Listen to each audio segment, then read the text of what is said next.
Start करने जा रहे हैं लास्ट चैप्टर आपके अकाउंट्स में, यानी कि कंप्यूटराइज्ड अकाउंटिंग सिस्टम के अंदर सेकेंड चैप्टर, और जो हमारे पूरे सिलेबस को खत्म करेगा last chapter computerised accounting system. अभी तक हमने क्या पढ़ा कि कंप्यूटर को कैसे अकाउंट्स के साथ हम यूज करेंगे, बेसिकली अकाउंट्स को कैसे कंप्यूटर में यूज करेंगे, हमें क्या फायदा होगा, अकाउंटिंग MIS क्या है, अकाउंटिंग इंफॉर्मेशन सिस्टम क्या है, वो सारा हमने पढ़ा। अब हम करने वाले हैं कंप्यूटराइज अकाउंटिंग सिस्टम।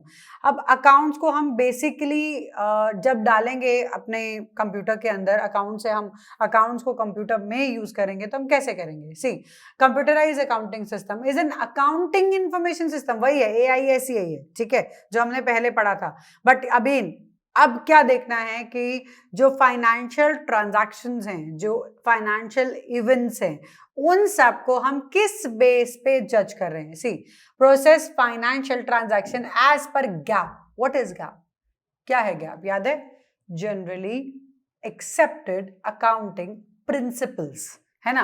तो जनरली जो हम एक्सेप्ट करते हैं अकाउंटिंग प्रिंसिपल्स, जो हमने ऑलरेडी किए हुए हैं स्टार्टिंग थ्योरी में, अपने अकाउंट्स में जाओ, पीछे जाओ, देखो वो प्रिंसिपल्स, उन्हीं के बेस पे ही आज हम अपनी अकाउंट्स को कंप्यूटर में भी डालने जा रहे हैं, ठीक है। The framework of storage and processing the data, आपने स्टोर किया डेटा को, आपने प्रोसेस किया डेटा को, जिस फ्रेमवर्क में किया, जिस तरीके से किया, किस चीजों को ऐड करके किया, क्या चीजों की मदद से किया, वो सारी चीजें पार्ट होती है ऑपरेटिंग एनवायरनमेंट की। इज कॉल्ड ऑपरेटिंग एनवायरनमेंट, ठीक है।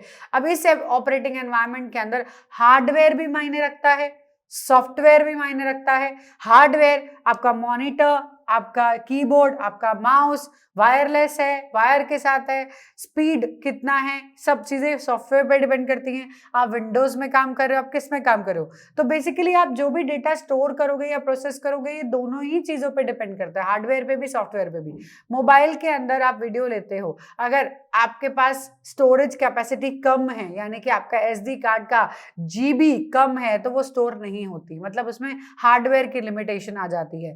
सॉफ्टवेयर की लिमिटेशन जब वो हैंग हो जाता है ना, आपका सॉफ्टवेयर काम नहीं कर रहा, there is a space in SD card में स्पेस है, बट वो वीडियो फिर भी नहीं ली जा रही, हैंग हो गया है, कोई प्रॉब्लम आ गई है, वो सॉफ्टवेयर है। तो आपका कोई भी डेटा आपका जब भी प्रोसेस होगा, स्टोर होगा, वो हार्डवेयर और सॉफ्टवेयर दोनों पे डिपेंड करेगा। जब आप हार्डवेयर लेने जाओ तो आप क्या क्या चीजें ध्यान रखो अकाउंट्स के लिए, कि कितने नंबर ऑफ यूजर्स इस पे काम करने वाले हैं, उसका उसी हिसाब से ही उसका आपको जो कॉन्फ़िगरेशन होता है वैसा मिलेगा।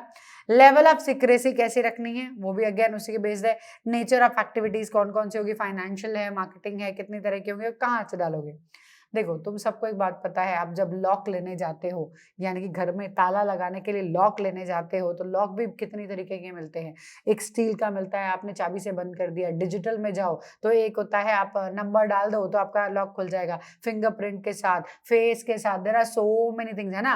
तो इसका मतलब वो अंदर जो सॉफ्टवेयर, जो हार्डवेयर है, वो आपकी लेवल ऑफ सीक्रेसी के हिसाब से भी तो आप लेकर आ रहे हो। So that way I am telling you कि हमारा हार्डवेयर भी हमें उसी हिसाब से चूज करना पड़ता है।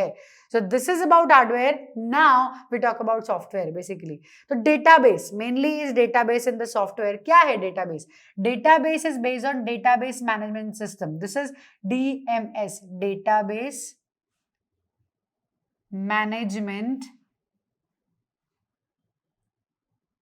system. आप कैसे अपने डेटा को मैनेज करते हो, किस सिस्टम पे वो बेस्ड है, this is DMS, database management system. ये क्या है? ये सेट ऑफ कंप्यूटर प्रोग्राम्स है, मतलब सॉफ्टवेयर हो गया, प्रोग्राम्स है, that manage and organise the data effectively. Data को प्रॉपरली मैनेज करता है, ऑर्गेनाइज करता है, तो वो सॉफ्टवेयर, वो आपका डेटाबेस है, वो आपको देखना पड़ता है कि कैसे करना है। नाउ अगेन आपको ध्यान रखना पड़ेगा कि आपका डेटाबेस किस तरीके से मैनेज हो। अकाउंटिंग फ्रेमवर्क में अकाउंट्स के प्रिंसिपल के ग्रुप बने होने चाहिए, सेट बने होने चाहिए, पहले से ही इसको लिंक होना चाहिए, तो ही आपका डेटाबेस परफेक्ट है। ऑपरेटिंग फ्रेमवर्क कैसे काम करेगा, सारे ऑपरेशन के लिए क्या क्या चीजें चाहिए, वो सारा ऑपरेटिंग में आ जाता है।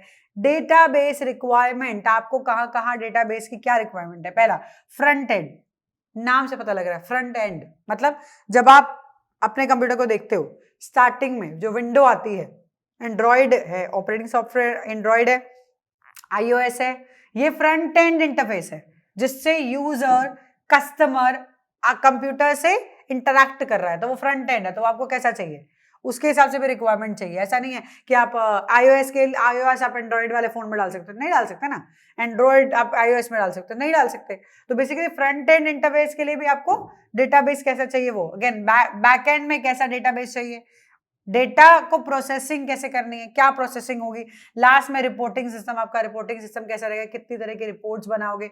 अब वो रिपोर्टिंग सिस्टम पे भी आपका डेटाबेस रिक्वायरमेंट कहीं ना कहीं बेस करेगा। तो these are the requirements for database. तो फ्रंट एंड का इंटरफेस कैसा है, बैक एंड का कैसा है, डेटा प्रोसेसिंग कैसी है, रिपोर्टिंग कैसी है। ठीक है, इतना तो समझ आ गया है ना, इजी है। अब हम पढ़ने वाले हैं कि एडवांटेजेस क्या है। हम ना मैनुअल और कंप्यूटराइज अकाउंटिंग को डिफरेंस में लेकर आने वाले हैं, फिर एडवांटेजेस पढ़ने वाले हैं, फिर हम लिमिटेशंस पढ़ने वाले हैं कि लिमिटेशंस क्या है अगर मैं कंप्यूटर यूज करती हूँ। तो लेट्स सी, डिफरेंशिएट करते हैं एडवर्टीजमेंट नहीं, एडवांटेजेस एंड डिसएडवांटेजेस देखते हैं हमारे कंप्यूटराइज अकाउंटिंग सिस्टम का।